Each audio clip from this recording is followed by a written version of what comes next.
All right. Well, good morning, good afternoon, and good evening to everybody. Welcome to the November session of the CTI monthly call. I'm glad to see as many folks as come across here as we did. As you may have heard, we had a couple of unfortunate incidents last week and earlier this week with some Zoom bombing. Apologies for that. I guess it's finally our turn. And I feel horrible for those people who actually had to be subjected to some of the garbage that was being posted, video as well as some of the audio pieces. To that, as you've seen, we've taken a number of steps to go ahead and do that. We're stopping, publication of any of the passwords into that and the meeting invites. Into the meeting invites and taking all that out and sending us emails and stuff like that. And as I see people coming in here and I see someone dialing in from a 202 number, let's verify who that is, please. I trust all of you, but at the same time, I have to verify. So you guys know, making sure that we're actually bringing in the right folks onto this. So whoever came in on the 202 number, can you identify yourself, please? You won't be able to because he's not been admitted yet. Oh, okay. I just submitted, folks. I'll keep an eye on the waiting room. All right. The 202 number dropped. So yeah. Okay. So anyway, if they got through there, they had the password, so it's probably okay. But out of our favorite phrase of 2020, 21, out of abundance of caution, you know how this all goes. So anyway, if you can go to the next slide, Jane. So we've got a bunch of things we want to go ahead and talk through today. And one of the things we want to definitely highlight is actually the return of our community development corner. Some exciting stuff there that I think everyone's going to be very interested to go ahead and hear. So as you see, we've got a number of things. So without further ado, let's go right into the next slide. Just a moment. 202 number. 202 number. Dial in. Could you please identify yourself?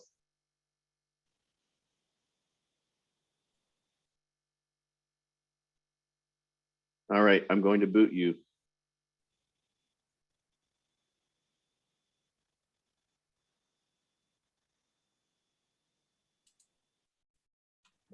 Okay, please continue. All right, so let's go to the next slide. So this is just some internal internal stuff. Says which we've also talked about the last couple of months now. Says we still have the open TC leadership roles. A STIX co-chair to help out Emily, Interop co-chair to help out Marlon, chair and or co-chairs for the taxi subcommittees. And anybody who wants to go ahead and help Rich Piazza and Trey and others with the specification editor. So definitely let us know. Any of us on the leadership team, to let us know if you're interested in doing this. So let's go ahead and go on to the next slide. Hey, Jane, you might want to change your screen to share real quick.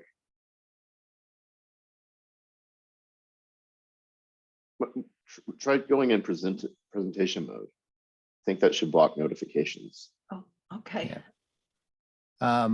So as Jane is doing that, he also says, we have the open repositories where all of our work product and the like is, as well as we're looking for maintainers for those. MITRE support. We've got till May of next year, so it's just a few more months left. Rich Piazza, who I believe is on the call, can go ahead and tell you, what is involved here, and as we are migrating towards more and more, work groups and the like, says these open repos will be important, so we can go ahead and maintain those. So definitely looking for volunteers. As you all know, this is a volunteer-driven organization, so we want to make sure that people are being involved. It's not just the same folks. So differences of opinion, differences in thought and stuff like that are always welcome, and support is always helpful. Anything else here? We can go to the next slide. So with that, I'll hand over to Emily to go ahead and talk about updates within the STIX subcommittee. All right, thank you. So we've been meeting at the regular 3 p.m. Eastern time slot. And as announced on the TC mailing list on November the 9th, this week on Tuesday, we held a brainstorming session. We've been having some really good discussions around that. So the incident mini group is still ongoing, and Rich agreed to lead the extensions mini group. And so that kicked off this week. That is, our most important topic to test out and make sure that extensions are easy to submit and maintain and have a life cycle for getting into a future specification. Also on Tuesday, we discussed other mini groups that are coming soon around patterning, course of action, GeoJSON, extending the location object for GeoJSON for more granular location, and then JSON signing. In particular, Capado has suggested and agreed to lead some of these future mini groups coming up. They will probably be happening in that same time slot and sequentially. So we won't be doing all of these at once. We'll be, starting and working our way down the list. There are some, interesting discussions coming in about how to handle modeling semantic graphs in STIX. And so I think that we'll, continue to see interesting work coming out. And so I would invite you all, if you want to, help shape the future directions, to join in either via email or by attending the working group sessions. Any questions? And I'll hand it back to you, Rob. Thank you so much. All right, thank you. Yeah, there's a lot of exciting things happening here. It says, as some of the sessions I had sat in on, it says there's a the next iteration of the standards, and I think the keyword there is iterations. As we look to go ahead and add in capability using the extensions, capabilities that we have built into the standards to be able to go ahead and do that, and actually kind of in a way really kind of work through what extensions is and work out some of the any of the kinks in there, because this is a really powerful capability to be able for us to be able to go ahead and kind of make STIX almost a living specification and add in capability as necessary without having to go through a huge uplift in terms of reversioning this the spec and the like. So so your participation here is really really important and helpful to the overall community. One of the other reasons why it's critically important that we road test extensions now is that this is perhaps one of the most significant pieces brought in by 2.1, but it was also that last super heavy lift for the TC. And historically, when we've tried to jam something in to a release, and I'm so proud of this community and all the work that was done and compromises that were made. And there are a lot of people who are not on this call right now who kind of dropped out of the TC after they carried 2.1 over the line. Like the extension mechanism that we have is great, but we also have this question coming up, which is, what version of STIX do we want to submit to the ITU, for example? And we really want to make sure that the extensions mechanism is solid. Yeah. So, at the risk of sounding like a broken record, it says, community involvement here is absolutely critical to go ahead and make sure that that we're doing things the right way, and it is sustainable, over the long haul. So as additional meetings come up, as someone else says, please do go ahead and get involved. I'm, super thankful for those who are involved here and who have volunteered to go ahead and, help to lead and co-lead some of these different mini groups. So thank you for that. Next slide, Jane. All right. With that, I'll go ahead and turn it over to Marlon for updates on Interop. Mic check. Everybody hear me all right? Yes, we Yeah. can. All right, cool. Next slide, please. So first, I want to go ahead and congratulations to the TC, the STIX Interop ballot to release the Interop document as a community, as a committee note has passed. So with that, we will be able to move forward with releasing that document for public consumption so that the rest of the community can use that. That is one step forward on us doing all the things we're trying to do within Interop. And through that, I just want to just, take a pause and just thanks the TC for all the participation and support in creating the document and all the feedback that we received and making go through the process of getting the comments and updates and back and forth. Really appreciate that. And then, for it to actually all culminate into the ballot that we had last month and then it passing as well. So it's just another milestone. Thank you to all the members of the TC for their contribution in that effort. And next slide, please. So with that, we don't stop, right? We don't stop. So STIX Interop is completed. Thank you once again to the TC. And we are now moving forward with Taxi. We had the kickoff for the Taxi Interop conversations in November, and we started at a different time. So as Emily mentioned, the 3 o'clock Eastern on Tuesdays is STIX, and for Taxi, we're leveraging Tuesdays at 2 Eastern. We already have the information in the calendar invites for those that want to participate, and as we are going forward with being more cautious in how we do those things, those may be updated, but you'll get all the information that you need within the calendar updates. So look for those and for participation. We did talk about restructuring the document, and I mentioned that before, but we actually agreed on it, and I'll talk about that later on. But right now, I just want to let everybody know we are moving forward. We don't stop. We're working on Taxi right now, and that's Tuesdays at 2 p.m. Eastern. So if you want to join those conversations, join at that time, and then you can roll right into the STIX right after that. So a nice double feature on Tuesdays. Next slide, please. So along the efforts as we're moving forward, I asked in October if there's any interest in joining a Plug Fest.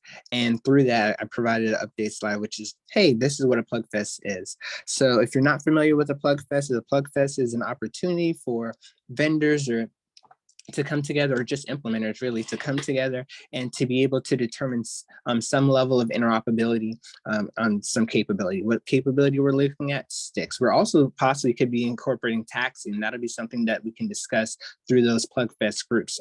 With us moving forward on Taxi Interop as well, we could actually have both of those as part of a PlugFest in the future. But for right now, just going over what a PlugFest is. Some of the benefits we get out of PlugFest is that we're able to determine compliance with the standard, which is exactly what we want to be able to do. And then we're also able to check the effectiveness as a standard, as Trey was just talking about and emphasizing the importance of us looking into the extensions within 6.2.1. Through the Plug Fest, we're able to actually get different implementations to actually work together to see if there's actually gaps within the specifications that we have or the standards that we have, so that we can then make any future release, whether that's a point release or a full major release, even better to address those use cases. So that's another benefit. It's not just, oh yeah, we have it and we know it works. We're also looking to see, are there things that we thought were going to be addressed, things that we were going to be able to achieve, and we see in practice that they're not. And that'll be something that we could all use as lessons learned to make sure that we're taking those into consideration with any future development that we have as a TC. So just wanted to go ahead and bring that up to everybody as we are looking for those that may be interested in participating in a Plug Fest in the future. Next, wait, are there any questions on what a Plug Fest is before we go to the next slide? Hey, Marlon, just a quick question. Is this going to be virtual or in person or TBD? TBD. I would say that in all aspects, I would hope that we would have some level of virtual participation, but that is to be discussed through those that are looking to participate in the Plug Fest, or those that are looking to get more information on the Plug Fest. So no final decisions have been made yet. Plan on making those together as a group. But yeah, are there any other questions? Because that's a great segue into the next slide. But I just want to make sure that I address any just generic questions on what is a plug fest and that kind of stuff first. Sorry, go ahead. All right. Hearing no other questions, let's go to the next slide. Thank you. So last month, as I mentioned, there was a poll put out inside the call on the 11 Eastern call and on the 9 p.m. Eastern call. And through that, we were able to get those that mentioned interest in the 11 o'clock. Unfortunately, for the 9 o'clock, we weren't able to get those, which is also why we made sure to post this up in this call. These are the list of the organizations that either responded via the poll at the 11 o'clock or via email that I sent out to the TC stating that they were interested. At this time, I just want to pause, and if anyone is interested in participating in a plug fest or just getting more information on a plug fest, this is non-committal. This is at this point just stating, hey, I heard there's a plug fest. I want to know more information about a plug fest. I actually looking to participate, but I don't know what that means, but I want to be part of the discussion. And that's what this is really about at this point. If that is you or your organization, then what I'd like you to do is just put your email in the chat. By putting it in the chat, we know we're going to get that. And then we don't have to worry about any hiccups in the future. So I just want to make sure that if your organization is not listed or you want more information about a plug fest, then put your email in the chat. We'll collect those email addresses, and what'll end up happening, I'll send out something to those that state interest and see what day would work for us to have an initial set. And that's basically, at this point, we're looking at the week of December 13th through the 19th. And there'll be times available at 11 o'clock and at 9. So 11 o'clock Eastern at 9 p.m. Eastern. So that's also the same week that we would meet if we were going to have our monthly TC meeting, which at this point we're not having one in December, but it's going to be available that whole week. So Monday through Friday at both 11 o'clock Eastern or 9 p.m. Eastern. Want to go ahead and provide those options, and then whatever gets the most, then we'll try to go ahead and join on that one. So as I mentioned, if your organization is not listed here and you want more information, then feel free just to put your email address in the chat. We'll collect those after the meeting, and then we'll be able to include you in the email that goes out for participation. All right, so we'll get those going, and let's move on to the next slide, please. So this is the wrap-up slide. So in here, as I mentioned, on taxes. So one thing that's different, just want to list off that one more time for everybody, is STIX is missing. That's something we've always had on here for a while, and now it is completed, and we are starting it off with taxi. So once again, just another congratulations to the TC and us being able to move. But we don't stop. So while we are doing taxi, we also now have the Plug Fest as an added item. So there's always work to do. So with that being said, within taxi, we talked about the restructuring of the document. That was something that was agreed to within our first call that we had earlier in November.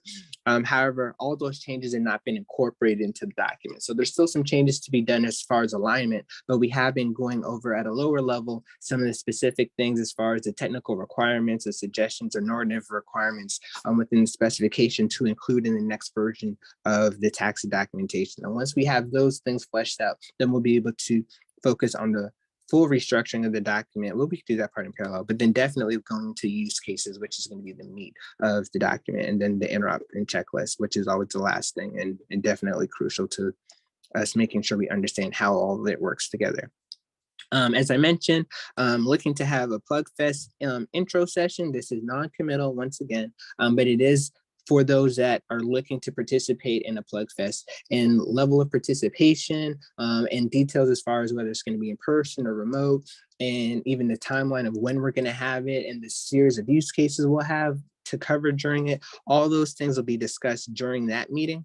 So just want to throw that out again. If you are interested, then please make sure that you put your email address in the chat. We will collect it, and then you'll be added to the distro. There'll be an email going out no later than Monday of next week. So we can, yeah, no later than Monday of next week or potentially even tomorrow, based off of having meetings, both meetings today. And I'll go ahead and send that out with the options, and then everyone who gets that email will just be able to populate it, and then we'll be able to close it out, and then we'll be able to find that date and we'll all be able to meet. And then from there, we still have the STIX preferred stuff to work on, and that'll be something that we do after that. So with that, are there any questions for Interop?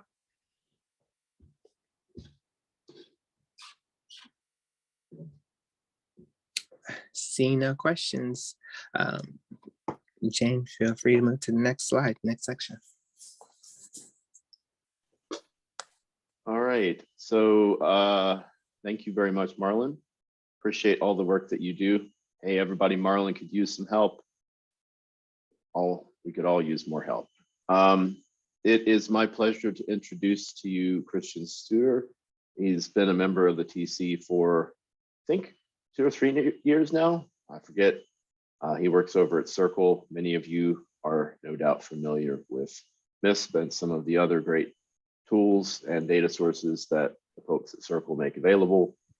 Christian has basically been working on STIX and taxi stuff, mainly STIX. Well, Christian, how about if you introduce yourself? But he's here to talk to us about an open source library, as well as the development work that he's done, which is significant. Christian? Hello. Hey, I might need to give you presenter rights. Yeah, can you hear me? Yeah.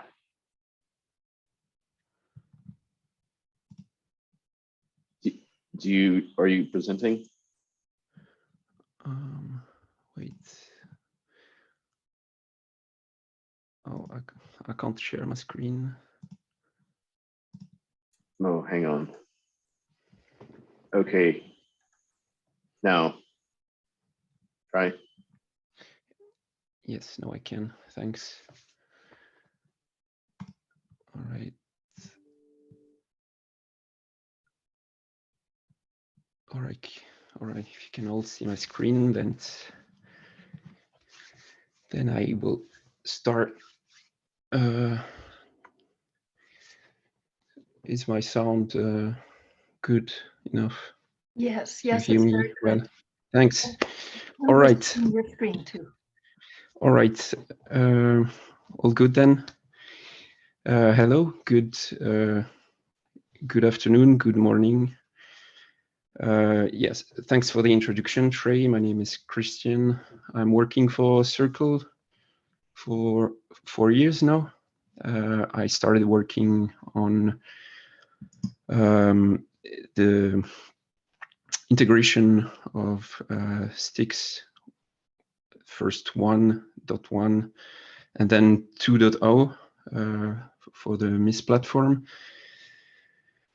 Today I am going to give you a small presentation about the work that has been done recently to improve this feature. I'll try to not go too deep into the code and so on, and we'll provide some examples and so on. So, oops, presentation. So MISP and STIX so far is a built-in integration within the platform. I'll show it in a few seconds. So we have, as I just explained, some import and export features. So exporting data that is shared with the platform in STIX format, importing STIX files to be shared with the MISP users. The supported versions were from the beginning STIX 1.1.1. Then I implemented the STIX 2.0 with an example with a view of the platform. It's going to be even better. Just let me find my, oops, sorry, my screen back. So this was always something from the beginning, being able to export data collections, so events, basically. If you want to see, I won't go too deep into the MISP platform explanation, but we have events that could be incidents, that could be warning lists, block lists, whatever. And we can basically filter data to be exported in STIX format. So in this case, 2.0, that was the first implementation.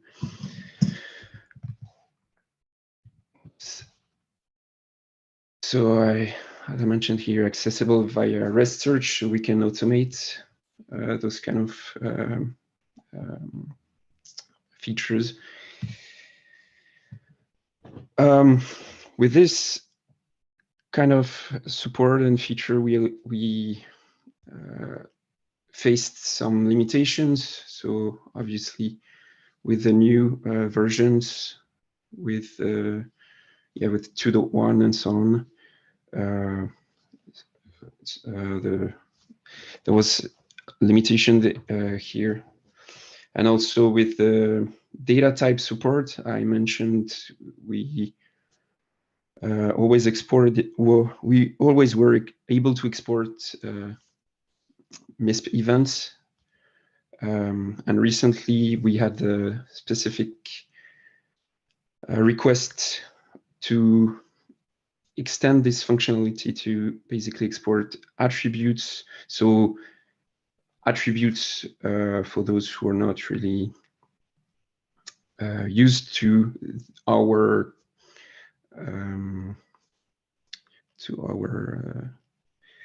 names and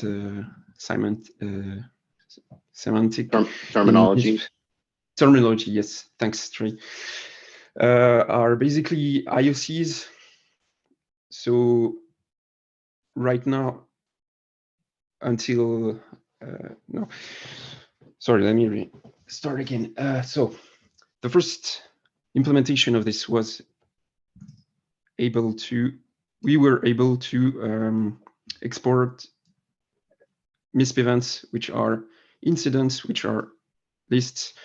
So we were exporting the metadata with it in incident objects, STIX incident objects, and now we also wanted to support the export of single IOCs, just like we can see in many STIX files. You don't necessarily have the report, the grouping object. You may have only a list of indicators, and this is one of the limitations we had. So also practical limitations, export and import features only available within the platform, that required an access to a MISP server. And yeah, this is what we wanted to improve with the library I am now working on for a year. So this was a good chance to revamp what we already had, what I had already developed. Also, we wanted this to be exportable, to be used as a simple Python library. This is more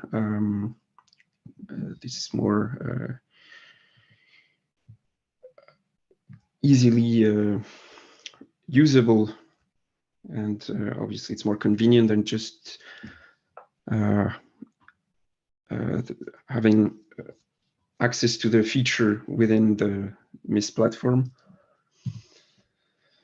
So, as I said already, the big improvement here is obviously the STIX 2.1 support. So going back to the MISP screen, yes, the default version is STIX 2.0.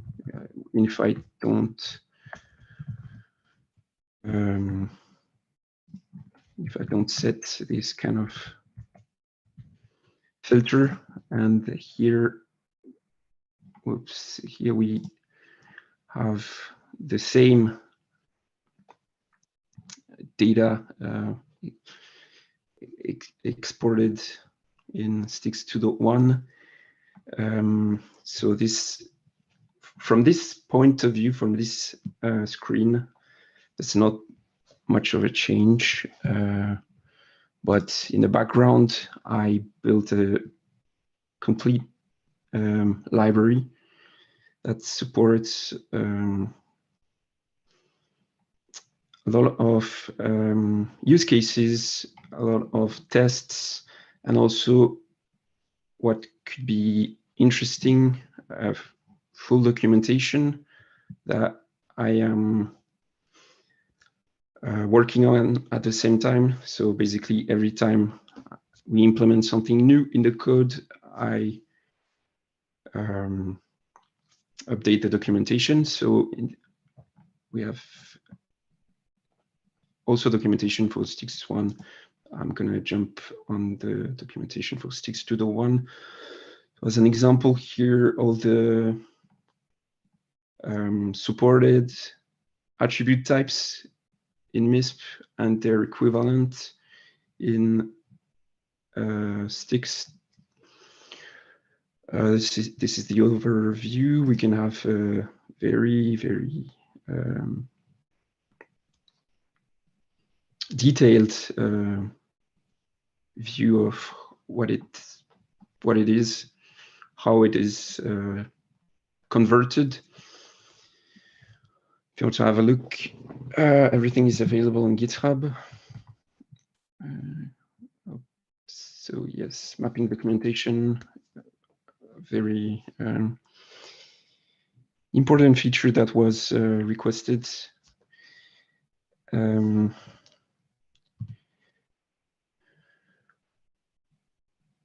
Something that is also important for us, as I mentioned, as one of my previous slides was mentioning before, how to report bugs and issues. We always have been using different pipes. GitHub is obviously the main one. Some Gitter chat also. And sometimes issues get lost. This is also a reason why we wanted to have a separate library, because in the big repository that MISP is, the big repository that the core platform is, we have hundreds of issues for a lot of different features, and here having this really is better for me to have a better view on what is going on, what is failing, and also this is a chance for me to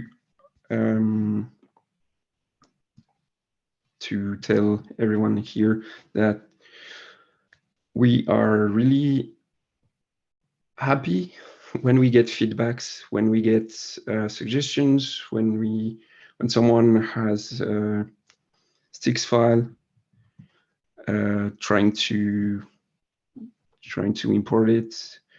Someone has a very specific use case in MISP, sometimes also very specific use case of something not working helps me a lot to improve how this feature behaves and so on. And for this also I saw a lot of perhaps not a lot of, but some people from CISA, and I'm happy that we can collaborate with them, have inputs, have feedbacks. This is really helpful, and this is great for this feature, this collaboration between MISP and anyone using the STIX format to work and to be improved. Yes, so if you have any issue, if you have any suggestion, any use case, just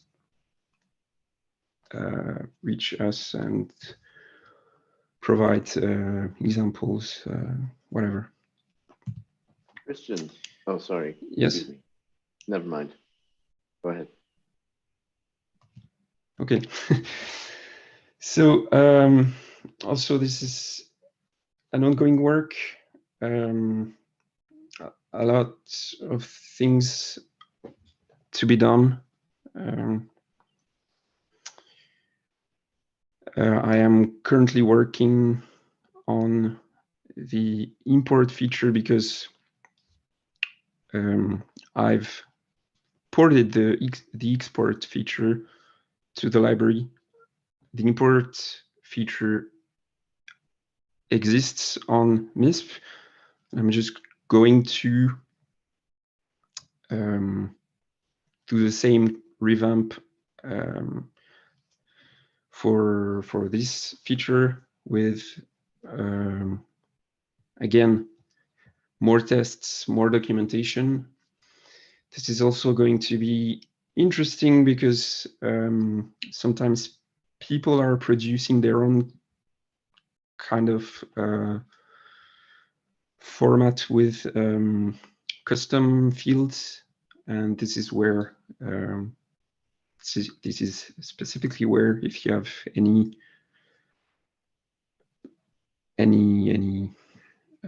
specific STIX files that are not completely generic, I might be really happy to have those kind of samples to support more efficiently any kind of STIX format.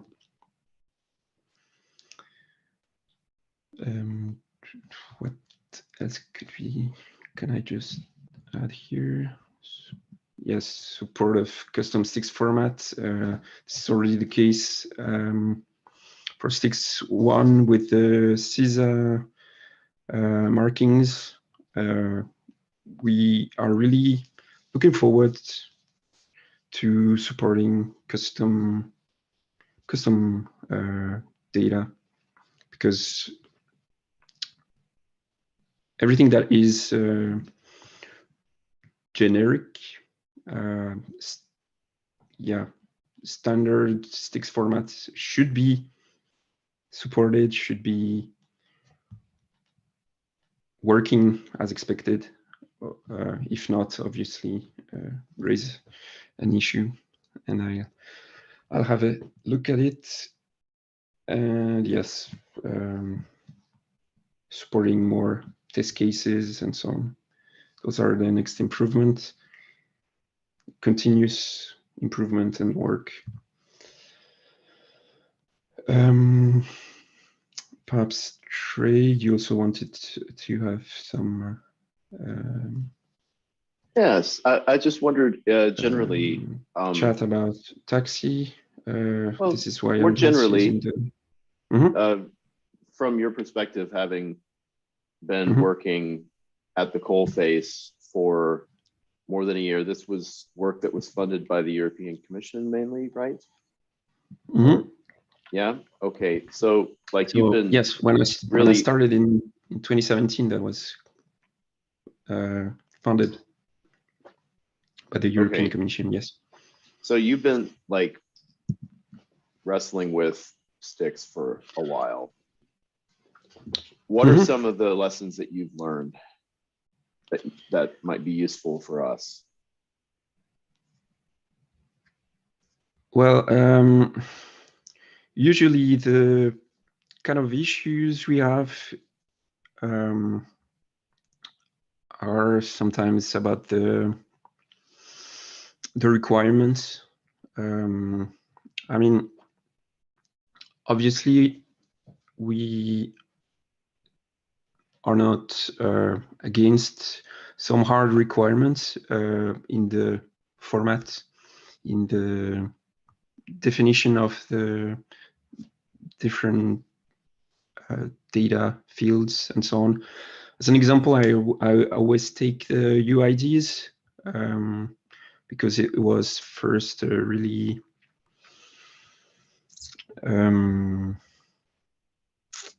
annoying issue for people ingesting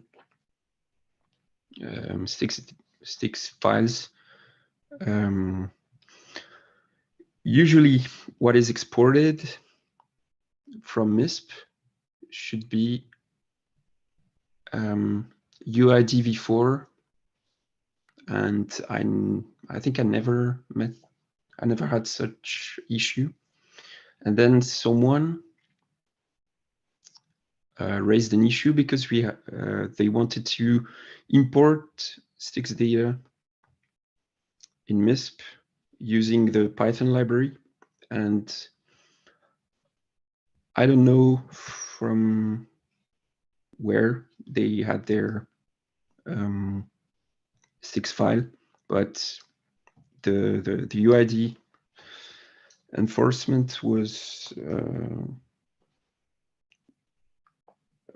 blocking there for them, and this is You why mean in the Python STIX validator?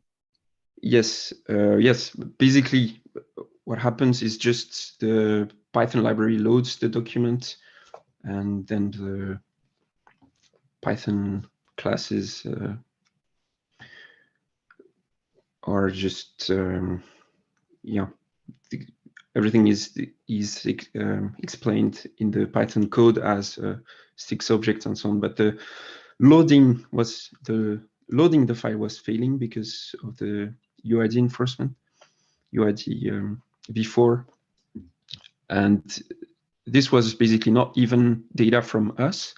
So, as an example, we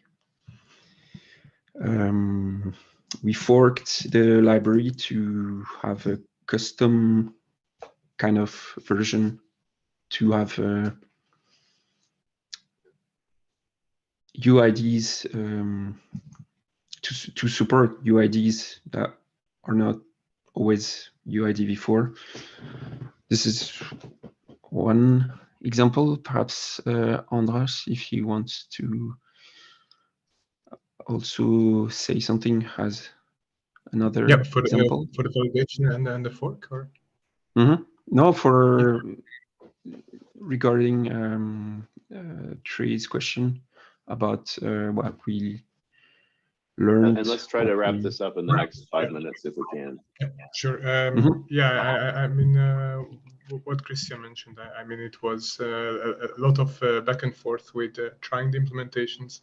And one of the things that I think is the trickiest is still that, and this will be the case for any broad format that has a lot of ways to map information, is that doing it by the book is only half of the story. So one of the things that we noticed very early was the moment you start interacting with data produced by other tools, you're going to find those edge cases that you didn't think about, and the implementations very wildly at times, and the same thing is expressed in different ways. So I think this is the toughest part, but I think this is something that anytime you're dealing with a verbose format, you're going to run into anyway.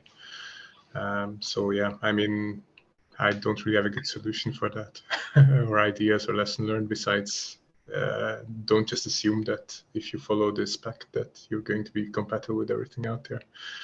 Other than that, for lessons learned for us, I mean, I think one of the trickiest things that we deal with is that since we're dealing with two formats that deal with exchanging a wide variety of different types of data, it is difficult to deal with those edge cases that don't fall into the scope of the other format.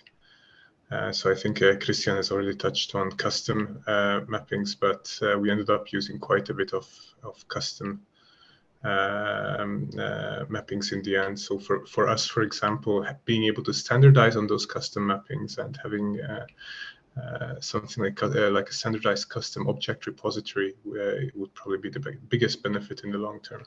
For example, we deal a lot with ransomwares, with Bitcoin wallets that we're sharing that are used for ransoming, with bank fraud and so on. And describing these things for us have to go side by side with the data that we're sharing for on the threat intelligence side. And being able to express these via custom objects is super important for what we do.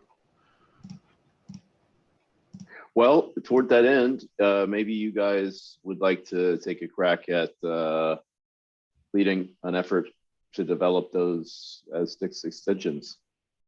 If you have a data model that we could use as a starting point for that. Thank you very much, both of you, for your time. It's late where we are here in Europe, and I appreciate you working past quitting time. Any other questions before we move on?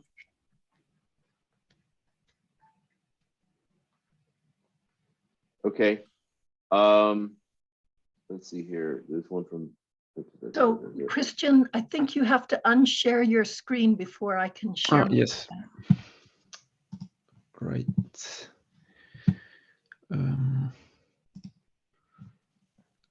So while Jane is getting ready to go ahead and share, says I just want to go ahead and add my thanks to Christian and Andres as well for their for bringing out this information to us. I think there's lots of opportunities, as we're already seeing in the chat.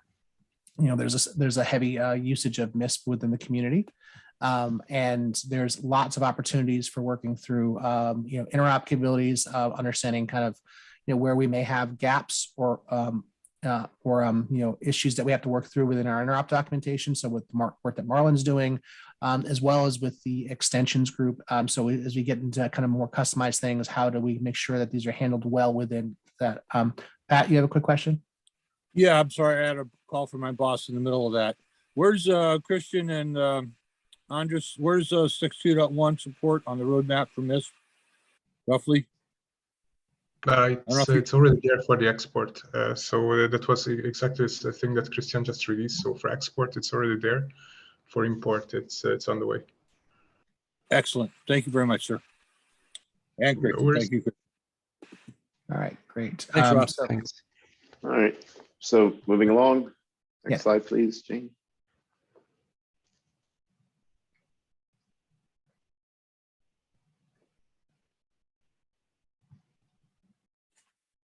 All right, so just one more slide, Jane. All right, so come up on the tail end of Sid mean. So we added some of the brushed some of these at the last meeting, talking about getting into I'm going to go out of order a little bit, but these lightning style talks for new SDOs, SCOs, et cetera, and so forth. And actually, I think there's a couple of really interesting things that are popping up in some of the different mini groups right now. So without calling out names or putting anybody on the spot, I do know that a couple, for example, within the incident working group, a couple of things have come up around potentially maybe a new SDO that helps us to go ahead and describe controls as a way to go ahead and you get things across. So some of these things are happening organically, and I think as we start to go ahead and flesh these out, a good opportunity to bring this to the larger, TC vision as well as through the mailing list and stuff like that. But it's really kind of go and do a lightning stock. So for those folks who are kind of thinking about these things, working in the trenches, think about maybe doing a presentation at the next one. And Trey, I'll leave the first bullet point to you.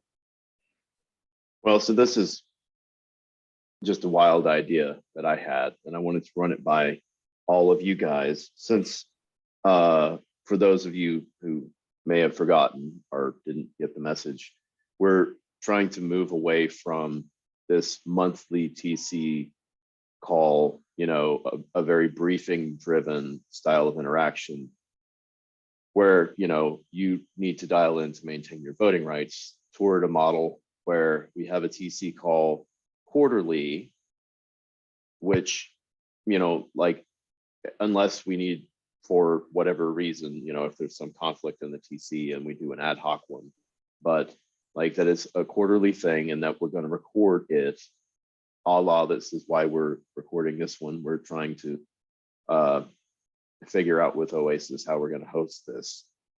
So with that idea, so we're going to have a TC call, a regular TC call in December, right? That's, Rob and I looked at the calendar. It's early enough from the holidays. It makes sense. And we'll do one in January. And then the idea is that then the next one would be in April.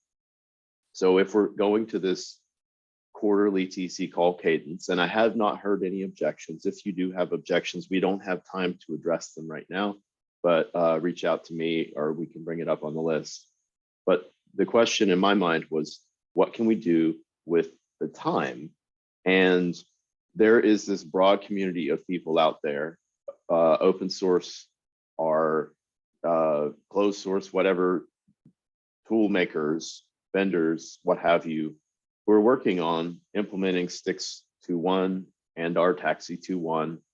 And like, these folks are our customers just as much as, the folks who pay us in some cases or don't in other cases to participate here, right?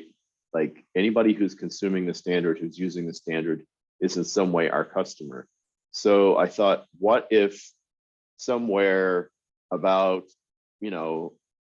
3 weeks or so after RSA, allow people time to kind of get home and recover their inbox, if we did like just one time, or maybe if it works really well, we do it again, but just one time we try it, where we have, say, 3 or 4 calls scheduled on one day, so that we get a proper follow the sun coverage, which we never really get with our 2 calls, right? Because this is a crap time for Europe. If we do like sort of Reddit, ask me anything style set of calls, and we work with OASIS to publicize this, and perhaps you and or your organization might be willing to, I don't know, retweet a thing or something to help get some additional mind share here.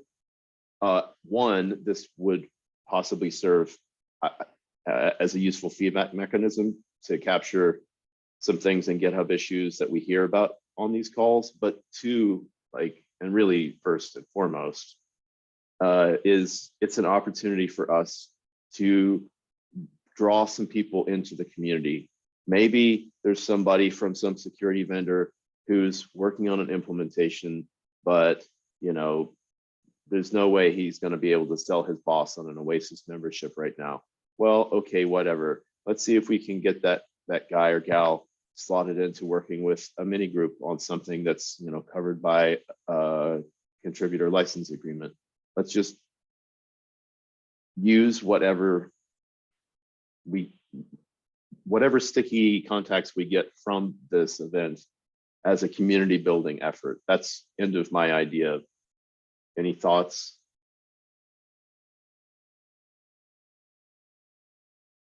Because ultimately we've got to get some fresh blood in this community, or we're just going to wither and die.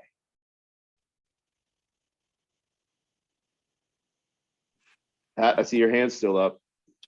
Yeah, actually, I just put it down, but I just raised it again. So some thoughts, and I'm not sure, I've been a chair as well, and understand, the challenges here, herding cats and time zones But an issue for me is like on the Interop committee. That Interop committee meeting occurs on a weekly meeting that I have to be on. It's one I can't miss. So I really can't participate in the Interop discussions directly. So there's things to where these meetings, it's hard, I know, carving out, finding a space for everybody, especially across global time zones. So I understand the challenge that maybe some way of staggering times for a given subcommittee or a given working group, or some way that if you're interested in that thing that, you know, weren't in the majority of people when trying to find a good time, that you could still do it. So, you know, maybe it's staggering the times. I don't know. And I realize the challenge it is in trying to execute on such a thing for working groups and you know, subcommittees. It's one thing to do the TC at large and do it quarterly, you know. Anyway, so And to be perfectly candid, this is one of the areas that Rob and I and others are spending a lot of time in discussion with OASIS on, trying to get them to help us, you know, modernize the tool set.